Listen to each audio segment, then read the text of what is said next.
छत्तीसगढ़ में उद्योग बढ़ रहे हैं, नई फैक्ट्रियां लग रही है और रोजगार के बड़े बड़े दावे किए जा रहे हैं। लेकिन सबसे बड़ा सवाल यह है कि इस औद्योगिक विकास के साथ मजदूरों की मौत के आंकड़े भी बढ़ रहे हैं। अभी जो मैं आपको आंकड़े बताऊंगी, आप उसे गौर से सुनिएगा। छत्तीसगढ़ में पिछले 3 साल में औद्योगिक हादसों में लगभग 300 मजदूरों की मौत हो चुकी है और 250 से ज्यादा श्रमिक घायल हुए हैं। राज्य में कुल 7,324 कारखाने संचालित है। इनमें से 948 कारखाने खतरनाक है और 32 अत्यंत खतरनाक श्रेणी में आते हैं। ऐसे में सुरक्षा मानकों का पालन करना बेहद जरूरी हो जाता है। लगातार हो रहे हादसे कुछ और ही कहानी बयां कर रहे हैं।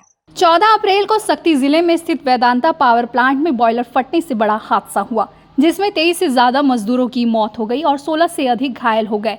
इस घटना के बाद कंपनी के खिलाफ FIR दर्ज की गई। वहीं अगर और आंकड़ों की बात करें तो जनवरी 2026 में भाटापारा के रियल इस्पात स्टील प्लांट में कोयला भट्टी फटने से 7 मजदूरों की जान चली गई। सितंबर 2025 में रायपुर के सिलतरा स्थित गोदावरी स्टील प्लांट में छत गिरने से 6 मजदूरों की मौत हो गई। फरवरी 2026 में रायगढ़ की फैक्ट्री में विस्फोट में एक बच्ची सहित 3 लोगों की जान चली गई, जबकि मार्च 2026 में भिलाई स्टील प्लांट के टरबाइन में आग लगने से 7 मजदूर घायल हो गए। हर बड़े हादसे के बाद सिर्फ जांच के आदेश दिए जाते हैं, मुआवजे की घोषणा होती है, लेकिन हादसे रुकने का नाम नहीं लेते। श्रमिक संगठनों का कहना है कि कई फैक्ट्रियों में सुरक्षा उपकरणों की कमी, प्रशिक्षण का अभाव और नियमों की अनदेखी ही इन हादसों की सबसे बड़ी वजह है।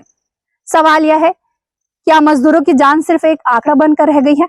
औद्योगिक विकास जरूरी है, लेकिन विकास की कीमत मजदूरों की जान नहीं हो सकती है। अब ये प्रशासन को तय करना होगा, आखिर मजदूरों की सुरक्षा की जिम्मेदारी किसकी है।